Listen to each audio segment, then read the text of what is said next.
अब्दुल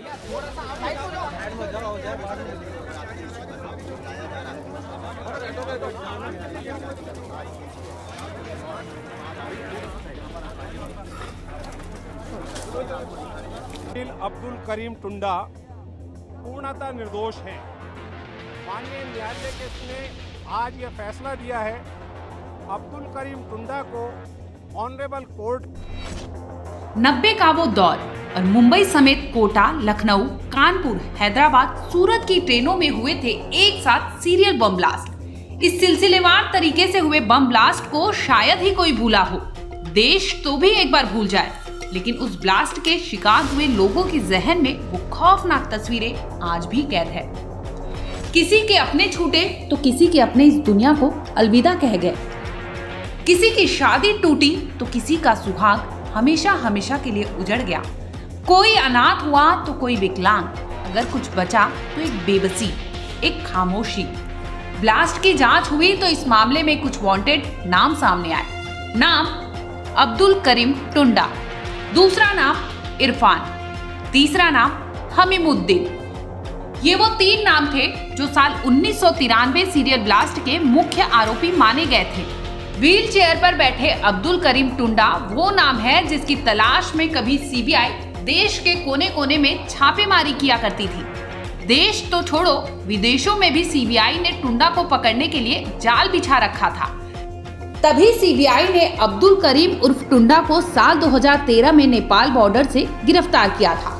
इसके बाद से ये मामला कोर्ट में चल रहा था, लेकिन इसी बीच सीरियल ब्लास्ट मामले में गुरुवार यानी 29 फरवरी को टाडा कोर्ट के जज महावीर प्रसाद गुप्ता ने सीरियल बम ब्लास्ट केस में एक फैसला दिया, जिसके बाद से टुंडा का नाम सुर्खियों में छा गया।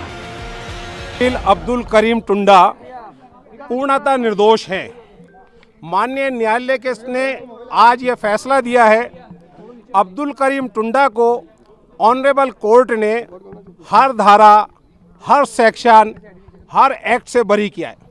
सीबीआई प्रोसिक्यूशन अदालत में अब्दुल करीम टुंडा के खिलाफ Tada act, IPC, railway acts, arms act, विस्फोटक अधिनियम, किसी मामले में कोई ठोस सबूत पेश नहीं कर सकी। शुरू से हमारा ये कहना था, मेरे मुवक्किल का ये कहना था कि अब्दुल करीम टुंडा निर्दोष है। अब्दुल करीम टुंडा की निर्दोषिता आज न्यायालय में एक बार फिर साबित हुई है। अब्दुल करीम टुंडा के खिलाफ जितने भी मामले दर्ज हुए हैं, किसी मामले में अब्दुल करीम टुंडा पर आतंकवाद के जो चार्ज थे, जो मामले थे, किसी मामले में अब्दुल करीम टुंडा दोषी सिद्ध नहीं हुए हैं और आज भी अब्दुल करीम टुंडा बरी हुए हैं। इरफान और हमीदुद्दीन को दोषी माना है, सजा के ऊपर थोड़ी देर के अंदर बताया जाए। अपनी बात पूरी तरीके से रखी थी कि अब्दुल करीम टुंडा के विरुद्ध कोई भी डायरेक्ट एविडेंस नहीं है, कोई इन्वेस्टिगेशन नोट ऑनरेबल कोर्ट में नहीं आया, कोई कन्फेक्शनल स्टेटमेंट नहीं आया, कोई सप्लीमेंट्री चार्जशीट नहीं आई, किसी गवाह ने ये नहीं कहा। सीबीआई के कुछ गवाहों ने तो इतना तक कहा है कि हमें इस प्रकरण में अब्दुल करीम टुंडा के लिप्त होने के लिए इसका नाम या जानकारी किसी गवाह ने नहीं दी, इसके खिलाफ कोई सबूत नहीं था। उम्र कैद का भी मामला था ना, टाडा एक्ट में 302 में उम्र कैद तक की सजा होती है ना, इसमें सभी सब धाराओं में बरी कर दिया है, हत्या के आरोप से, विध्वंसक अधिनियम के आरोप से। आखिर कौन था टुंडा, इस वीडियो में बताते हैं। अब्दुल करीम टुंडा का जन्म साल 1943 में पुरानी दिल्ली के छत्तालाल मियां में हुआ था। टुंडा के पिता लोहे की ढलाई का काम किया करते थे। शुरुआत से ही टुंडा की एक्टिविटी दबंगों वाली थी, जिसकी वजह से पिता पुरानी दिल्ली छोड़कर टुंडा समेत परिवार को लेकर गाजियाबाद आ गए।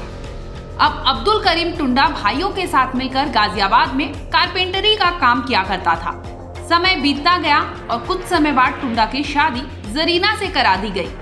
शादी के कुछ समय बाद टुंडा कई दिनों तक घर नहीं आता था। इसके बाद साल 1981 में उसने पूरी तरह से घर छोड़ दिया था।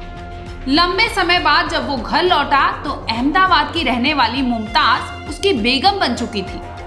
हालांकि इस दौरान टुंडा के पाकिस्तान में ISI से ट्रेनिंग लेने की बात भी सामने आई थी। आपको बता दें कि टुंडा के खिलाफ दिल्ली के थानों में 21, गाजियाबाद में 13 और देश भर में कुल 40 से ज्यादा केस दर्ज थे। साल 1956 में अब्दुल करीम टुंडा के खिलाफ चोरी का पहला मामला दर्ज हुआ था। वैसे जानकारी के मुताबिक उस समय टुंडा नाबालिग रहा होगा। टुंडा के वकील ने बताया कि कोर्ट ने अब्दुल करीम टुंडा को हर धारा और आरोपों में बरी कर दिया है। सीबीआई टुंडा के खिलाफ Tada act, IPC, railway act और विस्फोटक एक्ट में कोई ठोस सबूत पेश नहीं कर सकी, जिसकी वजह से अब्दुल करीम टुंडा को कोर्ट ने बरी कर दिया है। हालांकि इस फैसले को सुप्रीम कोर्ट में चुनौती दी जानी है। ब्यूरो रिपोर्ट, क्राइम तक।